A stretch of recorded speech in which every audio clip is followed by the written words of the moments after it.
Uruguay are in big trouble. When I say big trouble, I mean this team are in big trouble. They haven't scored a goal at the World Cup yet. They have threatened, of course. They have hit the post 3 times. Goalkeepers had to make huge saves. But who remembers that? Where's the goals? With Darwin Núñez, Edinson Cavani, Luis Suarez. Still no goals? Something's off with this Uruguayan team. And they could be one of the big scalps at this World Cup. Because the way Ghana are playing right now, you'll be a madman to put your money on Uruguay beating Ghana. You know what I'm saying? It is set up nicely for match day 3 of the 2022 FIFA World Cup, where we're going to see Uruguay take on Ghana, the revenge match. Remember what happened in 2010? I don't even need to remind you. You should know that. If you're a football fan and you don't know what happened, Ghana versus Uruguay quarterfinal 2010, disappear. You see what I mean? Or maybe you're a new fan and you don't know. Do some research.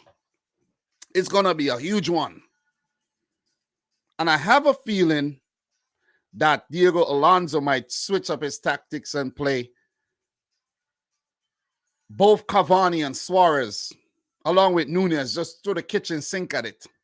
Maybe that might be overkill. But that's what they need to get into the round of 16, or else you could see 2-time World Cup champions Uruguay dismissed in the group phase by Ghana. A team I definitely underestimated. I didn't even predict them to get to the World Cup. But look, Portugal 2, Uruguay 0. I predicted a draw for this match. And was it a deserved win for Portugal? Of course it was.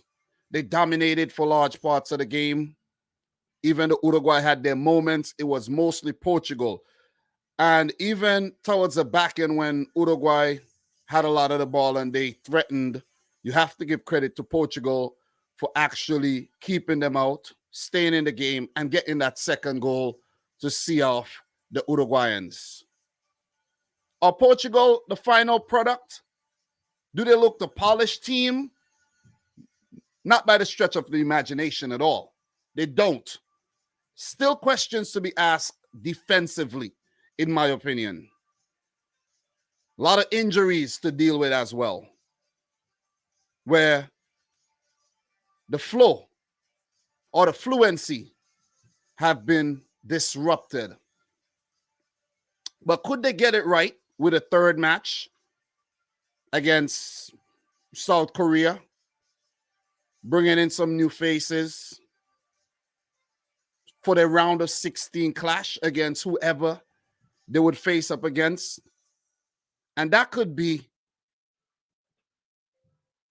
Switzerland, Serbia, or Cameroon. They won't face Brazil in the round of 16. Brazil and Portugal would top their groups, in my opinion. And that's not a bad prospect at all. But Switzerland could be a dangerous team for Portugal if they do get through. And what if they meet Serbia again? That'll be a good one. That'll be a good one indeed. So big up to everybody in the house. Appreciate you guys tuning in to yet another one. It's your boy Dominic Rich back with another live match preview. And importantly, most importantly, today would be the last of the long days where you have to get up at 5 a.m. in the morning, my time, until now 4 p.m., 11 hours of just World Cup football all day, the last day of it. Thank God. Thank God. Tomorrow, the games are at 10. I might still wake up early and get some things done, but at least I can chill. You know what I mean? At least I could chill, man. It's been a lot of pressure. But as I said from the get-go, things get easier. It gets easier the more you do it. Let's talk about this game some more. Big up to everybody in the chat. Make sure you guys smash up the thumbs up button for the live stream for the work, the continued coverage of the 2022 World Cup. Remember, I was here back in 2018, and I think I've improved since then, right? The whole setup and everything. We have new technology. Things are better in 2022, right? And they might even be better in 2026, where I do plan to retire after that World Cup. Maybe, I don't know. I don't know. But that's the plan, though. That's the plan. Look, let us talk. Portugal 2, Uruguay 0. Big up to Bruno Fernandes, man. So far at the World Cup, Bruno Fernandes is one of those players that's leading the golden ball race for the best player of the tournament, along with Kylian Mbappe, and Valencia, of course. But would these other players stay in the race? It's left to be seen. Bruno Fernandes, 2 assists in the last game in Portugal's 3-2 win over Ghana. And now, 2 fantastic goals. One from the penalty spot, skip hop into the back of the net. And the other one, an attempted cross that Ronaldo missed, and it ended up in the back of the net. Let me say this, man. Ronaldo, bro, you're dishonest. I have to say that. Very dishonest. Because you know whether the ball hit you or not. Don't tell me. You know if the ball hit you or not. You know. You see what I mean? And you celebrating as if the ball hit your head. Come on, man. You're so thirsty for goals? Are you so thirsty for goals? Very distasteful by the all-time leading goal scorer in international football, Ronaldo. Very distasteful. You're very desperate. But anyways, with that out the way, not the most polished performance by Portugal, but a win is a win against a very tough team in Uruguay, who have not looked good at the World Cup so far. They struggled against South Korea to get the ball in the back of the net. Well, let's say they struggled in the final third and struggled in the final third yet again today. Because if we take a look at the stats, you could see they had opportunities. 11 of them hit the post again, right? Hit the post. Maxi Rodriguez hit the post. Still couldn't get the ball in the back of the net. And they had some very good opportunities. One of the best opportunities, I said Maxi Gomez, right? Maxi Gomez, not Rodriguez. Maxi Gomez. One of the best opportunities Rodrigo Bentancur could have put Uruguay up. Very good dribbling ability. Get behind the Portuguese defense. All he needed to do was chip the goalkeeper. But kudos to Diego Costa for keeping himself big and saving that shot. But Uruguay, I think, had some of the better moments in front of goal, but just couldn't put them away. So kudos to Portugal. Even though the Bruno Fernandes goal was lucky and the penalty was a bit, iffy, they still managed to get the ball in the back of the net, right? And they've done it 5 times so far at the World Cup, whereas Uruguay, none. And notable mentions to Mexico and Tunisia, the other 2 teams who have not scored. And imagine Costa Rica have already scored a goal at the World Cup, and none of these teams have scored, right? So, look, in terms of the lineups, man, let's take a look. Portugal, they made 3 changes, enforced changes, because Danilo picked up an injury. Otavio injured as well, but Guerrero was left out. Pepe, 39 years old, became the 3rd oldest outfield player at the World Cup after Atiba Hutchinson, who's a few weeks older than him, and the great Roger Milla, who was 42 years old back in, that was 1994, I think. Look, might be 1990 or 94, one of them World Cups. Nuno Mendes, who picked up an injury himself in the game, and William Carvalho came in. For Uruguay, they did something a little different too. They played 3 at the back, something that they haven't been doing. So it means that they were very defensive in their mindset, that they knew they weren't going to have a lot of the ball early on in the game, and they were prepared to defend and shut out Portugal. Suarez, Pellistri, and Martin Cáceres dropped out the team while Coates, Cavani, and Varela came in.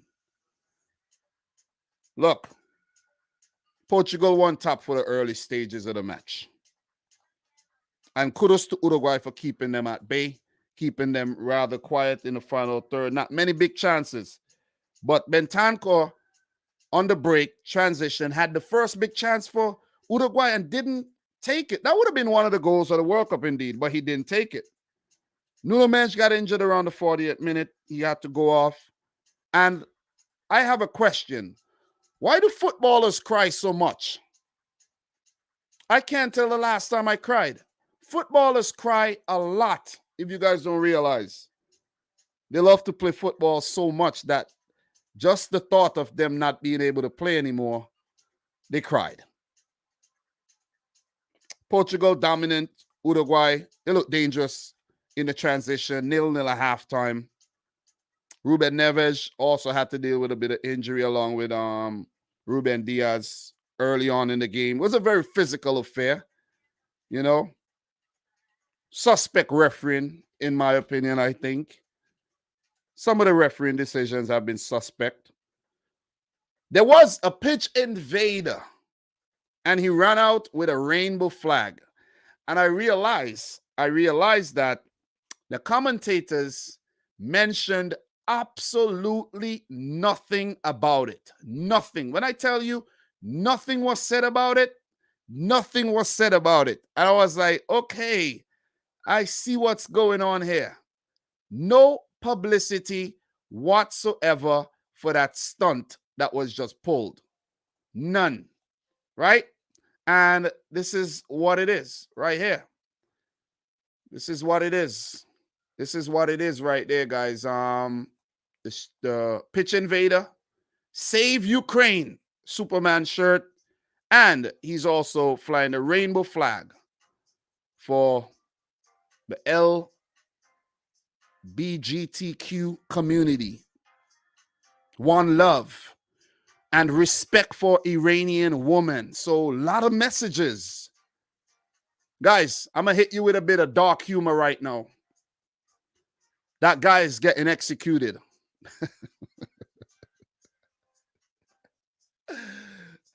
Oh, man, he done sacrificed himself. He's a martyr. This guy's a martyr.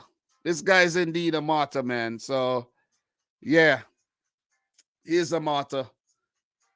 That was a bold call. Very bold thing he did. He might never see the light of day ever again. You know? His arms are rather skinny, though. Was he in... He looks like... I don't know. Nah, it's just the angle. It's just the angle. I'm bugging out. I'm bugging out. But anyways, let's get back to the game. That was important. That happened there, you know, early in the first half. And they went on like nothing had happened. So the goal came 54th minute. Bruno Fernandes chipping the ball to Cristiano Ronaldo and him celebrating. And also big shout outs to Natureza, the hair of God. Yeah, Ronaldo thought he was slick. You ain't gonna get that goal, man. Technology too good. This ain't 1986. If it was 1986, he would have got the goal. You know what I'm saying? Definitely. So, opening ceremony, head of FIFA, I feel gay. I missed that. Was he feeling happy? Was he feeling jubilant that the World Cup is back? Again, big up to John Burns for dropping a 279 Canadian and for still being in good spirits even after the Canadian team was dismissed from the World Cup. So Irvin Vita is saying there are bigger issues than football, especially in a stadium made from slave labor. But Irvin, you have to also understand this is the World Cup, right? This is the World Cup. These issues could definitely be addressed any other time. But I do understand why the issues are being brought up, because this is when the world come together to watch. So the whole world is actually watching. You see what I mean? So Mohammed 24 is saying, why no respect for other cultures? I don't know if you're talking to me, but I did mention dark humor. Dark humor, okay? Where is the sense of humor there? Where's the sense of humor, Mohammed? I don't know if you're talking to me though, but if you are, sense of humor, please.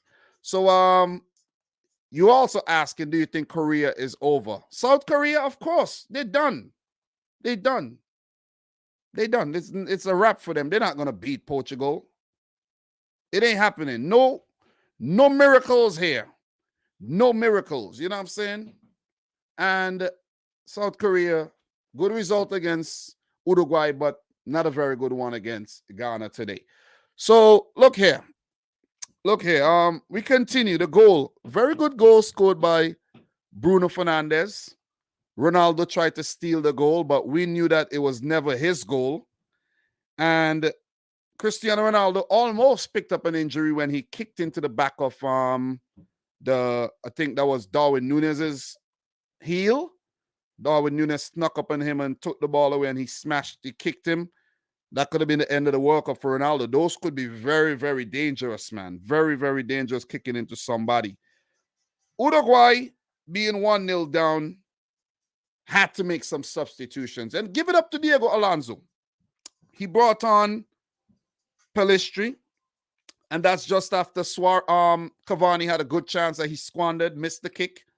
But Pelistri and Diaz Carraeta came on for Vecino and Godin, and they changed the game. The game just changed. The tide turned, and Uruguay was attacking, very dangerous. Very, very dangerous. Suarez went off came on for Cavani. Rafael Leao came on as well. And then Maxi Gomez hit the post in the 75th. Suarez hit the netting in the 78th. Diaz Carreta had a chance, squandered again. And Uruguay had opportunities to level the game as Portugal were looking very, very, very suspect with their backs against the wall, with them being put on the ropes by Uruguay. So Uruguay had their moments to actually not win, but pick up a point in this game, and they squandered their chances. Portugal also made some massive substitutions that I think changed the game too, when João Felix, Cristiano Ronaldo, and William Carvalho came out. Núñez, Gonzalo Ramos, João Paulinho came in and kind of, slow down the pace of the game a wee bit. And then Portugal started to regain a bit more control. And that's when they went forward. Bruno Fernandes, the nutmeg on not Raul, but Jose Maria Jimenez. That was never a penalty, guys. Never a penalty. The player's going down. He don't even know anything about that. The ball through his legs, hit his arm. The referee has to use discretion after even going up to the monitor, and he has to say no goal. But of course, he gives the goal, and Bruno Fernandes steps up and smashes it into the back of the net. He must be happy. He has not taken a penalty for a very, very long time. And Portugal ends up getting their revenge. Bruno Fernandes hit the post, close to a hat-trick, but Portugal get their revenge after being knocked out at the 2018 World Cup in the round of 16 by Uruguay in a 2-1 affair where Cavani scored a brace. So revenge is a thing. Are we going to see more revenge in this group on Uruguay? This is the year Uruguay might just be taking their licks, their revenge. Portugal, and then it could be Ghana. So look, big up to John Burns, who says, The Guardian says, I feel gay, disabled like a woman too. Infantino makes bizarre attack on critics. Yeah, I did see people talking a bit about the Infantino press conference he did, but I don't know if he meant what he was saying, because English is not like his first language or anything. But the fact that he says, I feel gay, disabled like a woman too, maybe he's trying to empathize with those communities. You see what I mean? So by saying these things, being the face of FIFA as well, maybe he just didn't know how to put it together. You know what I mean? So big up to Adam Quinn, who says, evening, Dom. What do you think of the FA Cup draw? Adam, to be honest, I don't care one bit. This is World Cup time. This ain't club football time. we have to have context. You see what I mean? But appreciate you bringing it to my attention, though. But I honestly do not care right about now. I'm keeping it real, keeping it 100. You know what I'm saying? 100, 100, 100, 100, 100. Look, man, Jamal Griffith, Portugal might finish on 9 points too. Natureza, Ghana, we are ready for Uruguay. And what else we got here, man? In terms of comments, A Douse, the best part of Portugal's second goal was that Ronaldo was not on the field to take it. Indeed, indeed, indeed. And just to touch on some insights from this game, let's spice it up with a bit of insights, guys. Right? Let's go. Bruno Fernandes is the first Portugal player with 2 goals and 2 assists in a World Cup tournament since 1966. Jose Augusto and Jose Torres both did so. I think at that World Cup, Jose Torres and these guys were helping out the late, great Eusebio. Awesome World Cup there for Eusebio. What else we have in terms of some insights? Maybe the other insights have not dropped yet. Okay, we got one. 5 players age 35 plus have appeared in this game. Pepe, 39, Ronaldo, 37, Godin, 36, Suarez and Cavani, 35. The most in a World Cup match in history. Wow. Wow, man. Wow. Nursing home vibes. What else we got here in terms of some insights from the game? Do we have any more? Do we have any more? Maybe, maybe not.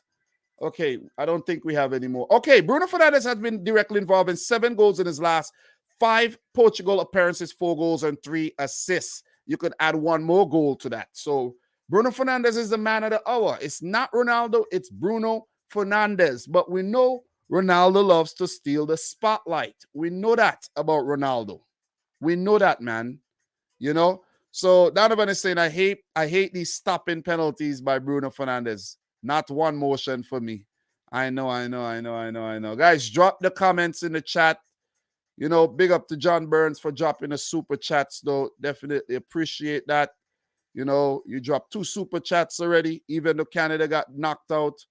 I like your energy, bro. I like your energy. You know, I wish I had 100 John Burns in here. You know what I'm saying? Maybe I'll quit my job and do this full time. What else we got, guys? Drop the comments. But look, what we got coming up tomorrow? Big win for Portugal, 2-0. They're through to the round of 16, along with France, right? France through and Brazil through. Those 3 teams have clinched their place into the round of 16, while Canada and, of course, Qatar, the hosts, have been knocked out. In terms of the next game for Portugal, they will play South Korea on Friday. It's an early match. And also at the very same time, Ghana and Uruguay would scrap it out for the last place in the group. Because I think South Korea are done. They're not beating Portugal. If they do beat Portugal, right? If they do beat Portugal, they stand a chance. They stand a chance. Let's take a look at the standings really quick, right? This is what the standings look like in Group H, one of the group of deaths. If South Korea win, they would need, let's say, Ghana and Uruguay to draw. Or Uruguay to win, but by a smaller margin because they have a better goal difference than Uruguay. Right? So if Uruguay win, Uruguay are not even guaranteed. They would need Portugal's help with a draw or a win against South Korea. For Ghana, a draw is enough. A draw is enough once South Korea does not defeat Portugal. It is that simple. Not so simple, but, you know, pretty simple. Pretty simple math, if you ask me. Why all the Ronaldo hate of late? Listen, Ronaldo is bringing all of this on himself. He's responsible for that. Tell me another player. Name 5 players in the history of the sport who deliberately Kanye West themselves. Please. I'm waiting for you. I'm waiting. Not many. Yeah, there's players that refuse to train, but only Ronaldo and Lukaku, as of late, came out and basically did interviews and shit-talk the managers and then get booted out of the club. But even Lukaku is still a Chelsea player. You know, so that's why all the Ronaldo hate. Ronaldo is a selfish person. Very, very selfish. Look, he might do a lot of things for charity, maybe. But is it to make his self look good? Is it to balance out the taxes?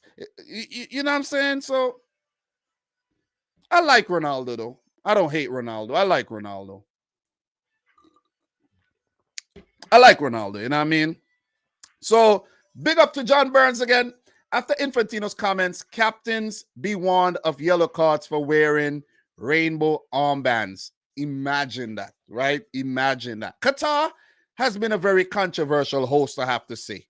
How is there a Budweiser man of the match? How? At a World Cup where there's no liquor at the stadiums. Tell me. Tell me. I don't know what goes on in Qatar, but could you even buy liquor at the store? I don't know. I don't know, man. I don't know. Could you buy liquor from the store? I don't know. I like to go to Qatar one day, though. Mohammed, who would advance from Asia and Africa? We did a rundown of that. Let's take a quick look at that. Good question, Mohammed. But the teams that could advance from Asia and Africa, of course, you know, Senegal still alive. Am I picking them to advance? You're going to have to wait until I do my preview to find out. Iran, am I picking them to advance? You got to wait for the preview as well. They're in a good position. So are Senegal, right? Must-win games for both teams. Iran could afford to draw and go through. Saudi Arabia, they beat Mexico and they guaranteed a place. Are they capable of doing it? Hell yeah. Mexico ain't scoring no goals. So it's advantage Saudi Arabia if you ask me. We go into this group. Tunisia are done. They're done. Japan screwed themselves. They screwed themselves big time. Germany would need to lose or draw to Costa Rica. Right?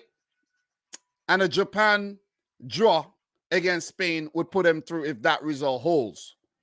Imagine Costa Rica, right, going through to the round of 16 with a -6 goal difference with a draw in their game against Germany. Imagine that. That would be nuts. But I don't write off Costa Rica doing that at all. They're not pretty, you know, and they might actually go on to get the job done. You never know. That'll be one of the biggest twists. If the World Cup has any more twists, that will be one of them. Morocco. Morocco are like, in terms of the Asians and African teams, Morocco are best placed to go through, seeing that they face Canada last, and all they need is a draw. A draw would be good, because if Belgium and Croatia draw, Morocco goes through ahead of Belgium. If Belgium beat Croatia and Morocco just get a draw, Morocco and Belgium go through. If Croatia beat Belgium, then you know what the result is. So Morocco are well poised. Cameroon, they're screwed. Then it's going to be tough to beat Brazil. Is it possible? Yes. But remember, they have not won any of their last 9 World Cup matches. Keep that in mind. And Ghana, I think, are in a great place to squeeze out a draw. But could Ghana draw games? I don't know. They're either going to win or they're either going to lose. Ghana not drawing that game. They might just win or allow Uruguay to sneak back through into the round of 16. So, free mind. But damn, you slept on Morocco in the previews. Of course I slept on Morocco. Somebody has to sleep on somebody. You see what I mean? I'm not going to always get everything right. I never, listen, I never once claimed to be Nostradamus. Never. You see what I mean? Never. Okay? Never once claimed to be Nostradamus. Because look, first of all, I don't look nothing like this guy. I look nothing like him. We are different races. I don't look nothing like, I never claimed to be Nostradamus, okay? So when it comes to the claims of me underestimating a team, I like to do that. I love to do that because I want that team to prove me wrong. And if my predictions are actually very bad, it means that the tournament is very good because I wasn't able to gauge and predict the tournament. So I like that. I don't mind at all. I don't mind. So John Burns, appreciate it, bro. Appreciate it. Guys, you guys see John Burns dropping all the super chat and nobody follows suit in. Come on. Come on. Wales in with a win and USA, Iran draw. Wales would need to pick up a big win. If Iran draw, Wales would need a good win, a good size win to actually get past Iran, I think. Let's take a look at the table, right? No, Wales would actually go through with a win if Iran draw because they have a negative 2 goal difference. And Wales' goal difference would improve with a win.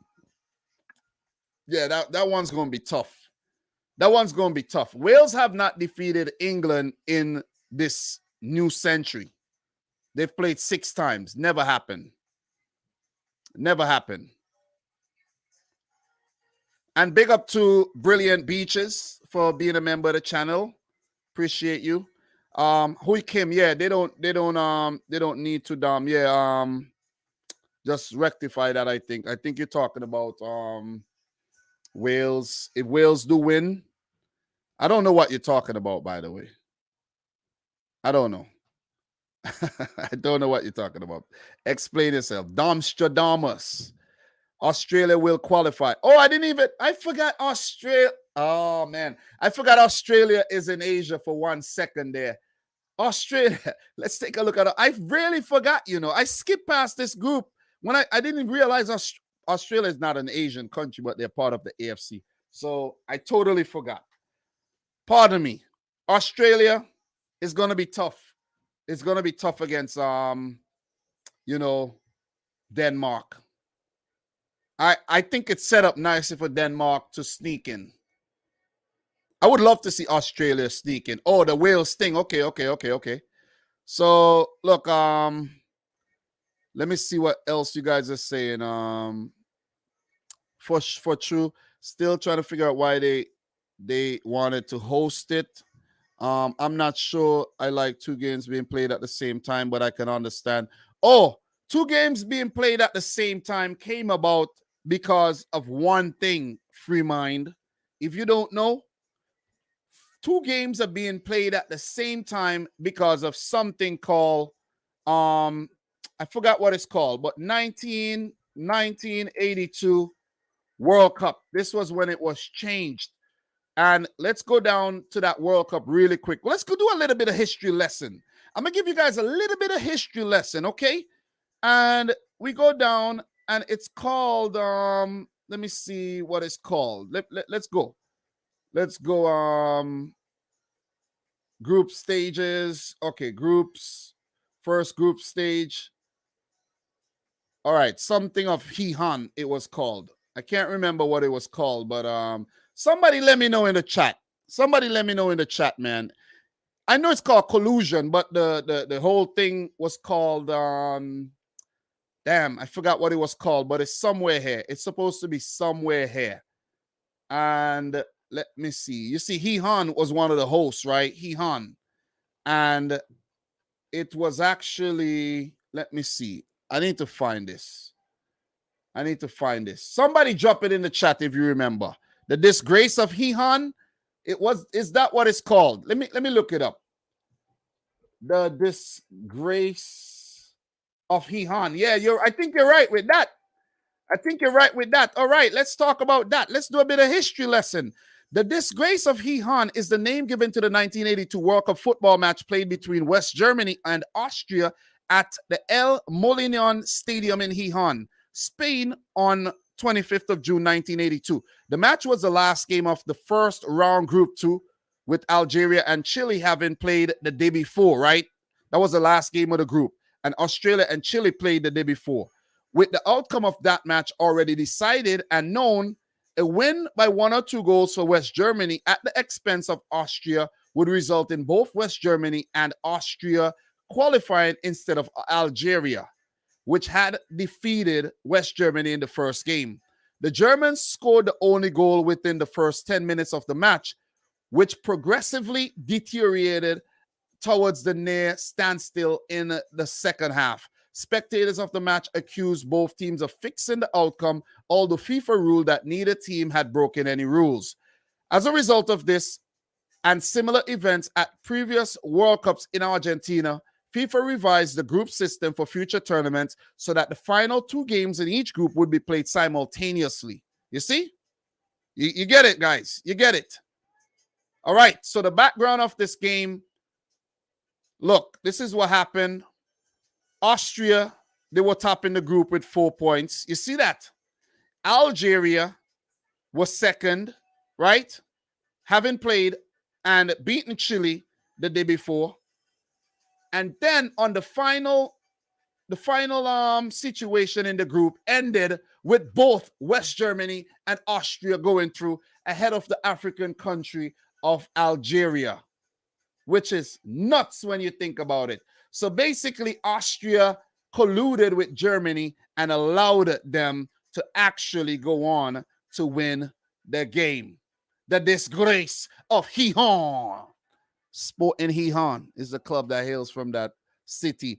Big up to Brilliant Beaches for the $15 Hrvatska dollar. Can't remember what it's called. Super sticker. Thank you very much. Do appreciate that. Highberry is saying there's a possibility 4 out of 5 African teams qualify for the next round. High possibility, but maybe only 1 or 2 though. Maybe only 1 or 2. John Burns, 16 3-team groups proposed for 2026. Yep, that is what it's going to be. That is definitely what it's going to be, man. And Football Fair and I will be talking a lot about the 2026 World Cup in future World Cup Digest episode. Guys, go check out those, man. Those are good. All right? You guys know how good Football Fair is. You know what I'm saying? You guys know. And him and I linking up talking international football. We're going to look to continue that going forward. They have tournaments coming up in international football. It's going to be only based on international football. We are going to be talking about those tournaments, and there's a lot coming up in the near future, man. So go over and support the thing. All right?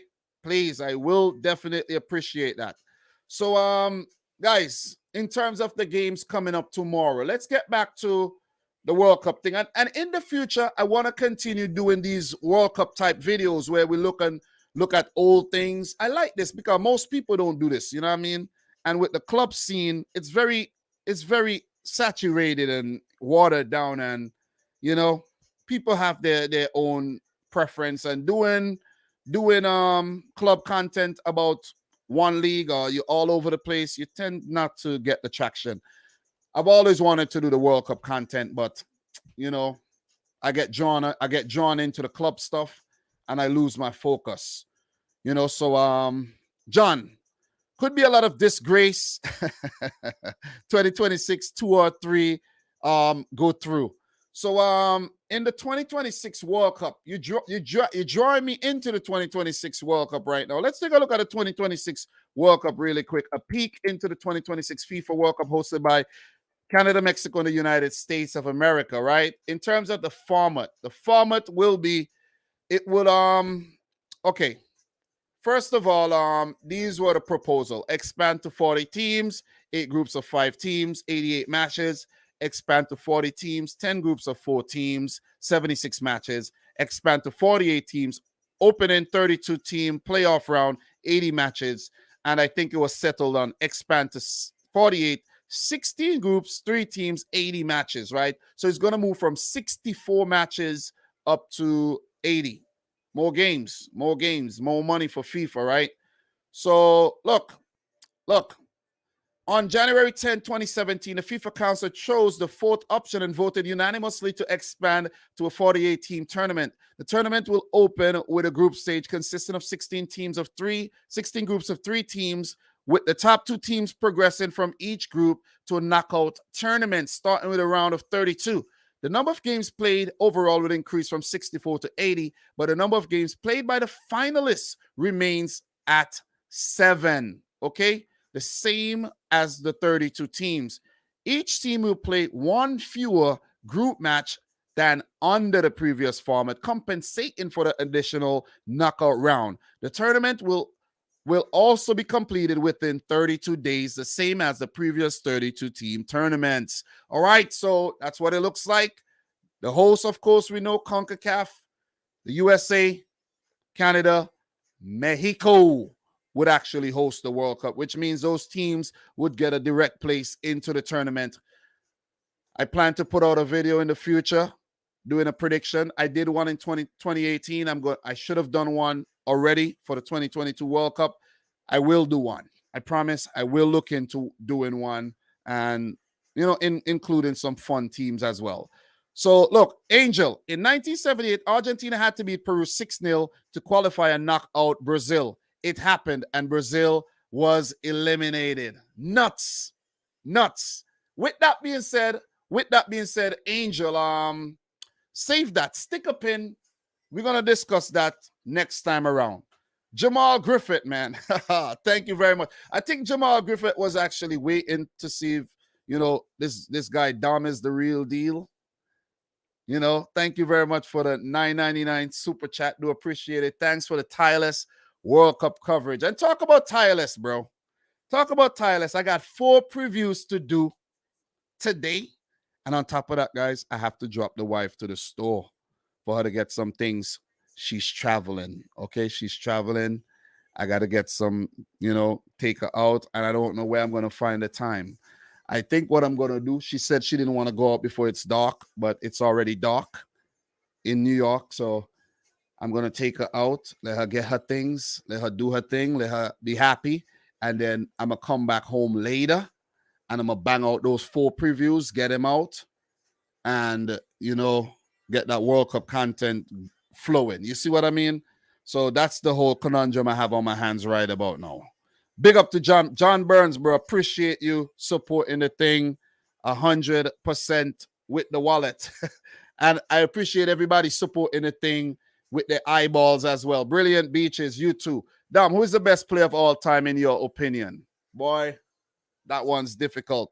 Because the thing is, right, I never saw Pele, I never saw Maradona, or I never saw Jose Luis Rodriguez from Uruguay back in the early 20s and 30s, right? I never seen any of these play. I never saw Johan Cruyff or Ferenc Puskás or guys like, who else was great back in the days? Alfredo Di Stefano. I never seen any of these guys, right? But I saw Messi and Ronaldo. I'm getting to see Haaland, Mbappe. I'm getting to see, a lot of these quality players like De Bruyne and co. I saw the likes of Zidane, R9, Rivaldo, Kaká, all these great players. I think I never saw Romario. He was like before I started watching football religiously. Thierry Henry. It's a lot of greats, man. A lot of greats. And the list goes on. I've never seen a lot of players. But it's between Messi and Ronaldo. And if I'm torn between these two guys, it has to be Messi, in my opinion. Definitely has to be Messi. Zidane and these guys are good. I have to give it to them. I've seen a lot of great players, but what Messi have done, it's ridiculous. I got to give it to Messi. He holds the GOAT tag, in my opinion. Messi over Ronaldo. Because the things that Ronaldo have done in his personal life as well, it all factors in, right? The man and the player. It has to factor in. So I got to give it to Messi. Messi's more humble, and I think he might be more loved at the end of the day. When we really look back, we would realize that, yeah, man, Messi was something special.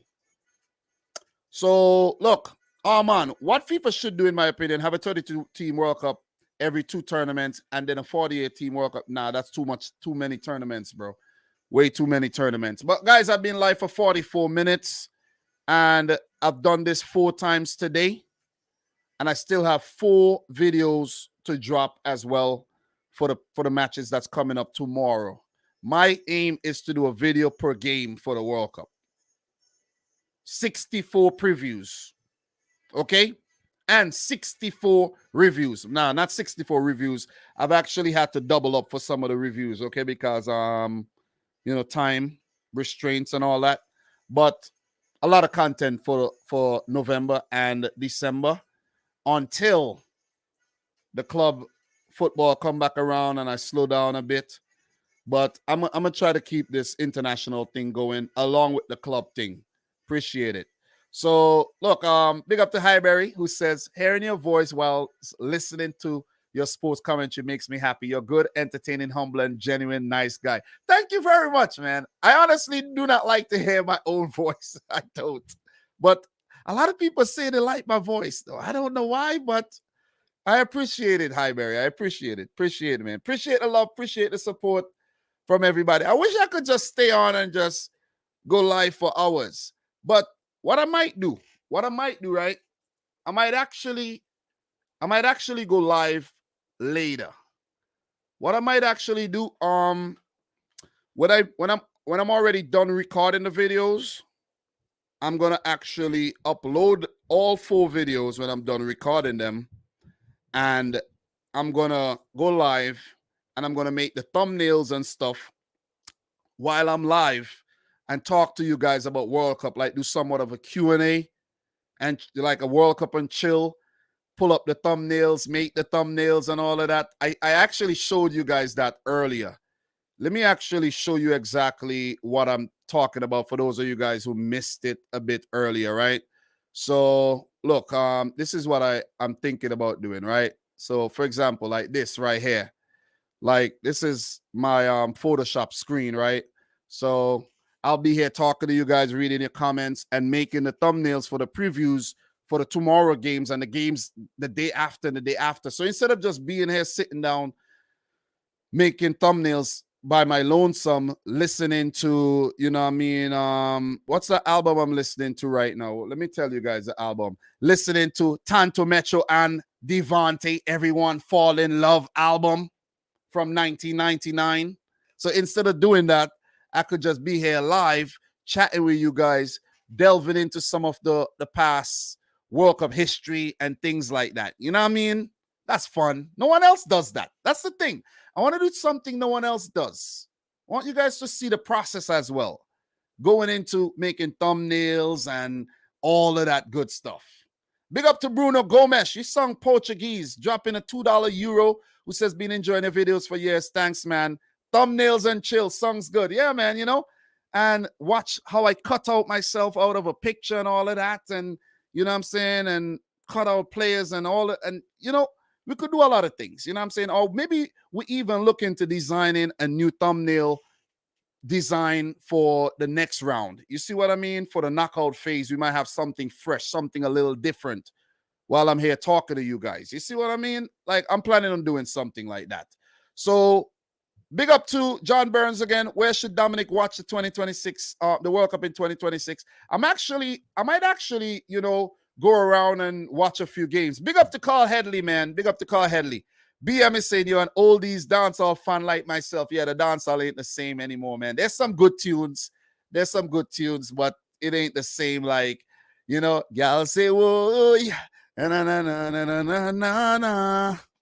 Don't make me turn a dancehall DJ on you right about now, man. But the album slaps though.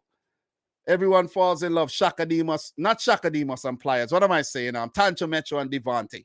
But yeah, guys, definitely I'll be back later. 48 minutes live. I enjoy this. This has been one of the most fun live streams that I've done in a while. You know what I mean? And not because you guys drop a lot of super chat. It's just because we went into some different things. We analyzed the game and we look at, matches coming up and all of that. And, we just having fun. And this is what YouTube should be all about. This is a one-man show over here.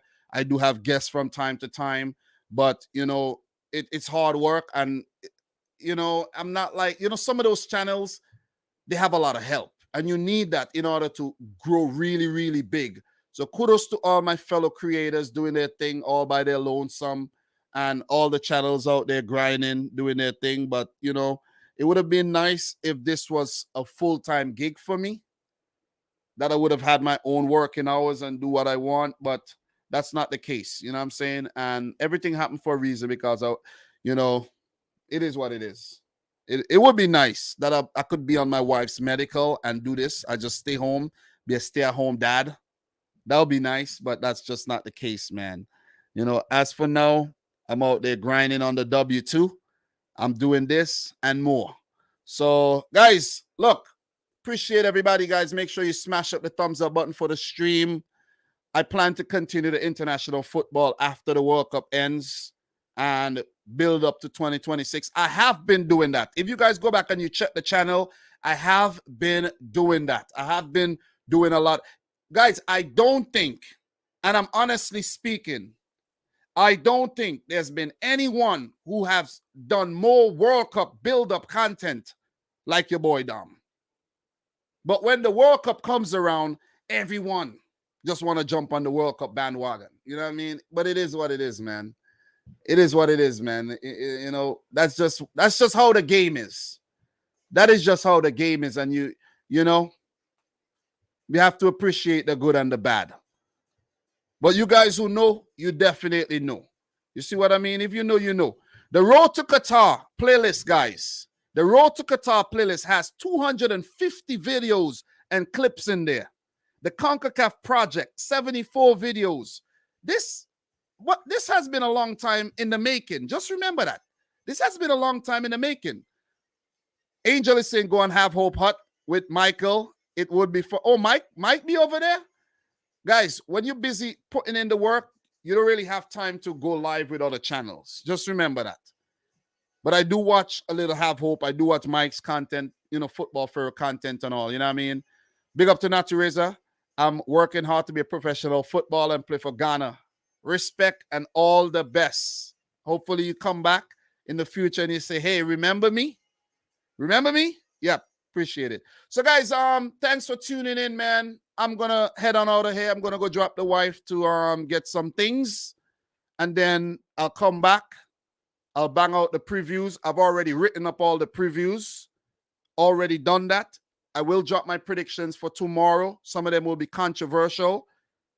Some of them not controversial. But I have a few twists and turns waiting for you. So go check out the previews, man. And the work does not stop because there's games on Tuesday, Wednesday, Thursday, Friday before the knockout phase comes back around Saturday. So it's just constant work, day after day, unrelenting. But I love it. I love it. And I know you guys love it too. So, guys, appreciate the love, the support once again. Really enjoy the live stream, and I hope you did too. If you're watching a replay, big up to you. Don't forget, you could super thanks in the comments if you want to contribute to the whole movement. You know what I mean? Money is not the motivation, but guys, I got bills to pay. The lights got to stay on. But yeah, man, guys, I appreciate you guys, man. All the mods, all the people super chatted, everyone who came in here, the members, appreciate you guys. From your boy Dom. Until next time, congratulations to Portugal. Hard luck to Uruguay. The big match between Uruguay and Ghana is set up. The stage is set. Clear your schedules. All right? So until next time, guys, thanks for watching. Peace out. Rich Squad. Peace.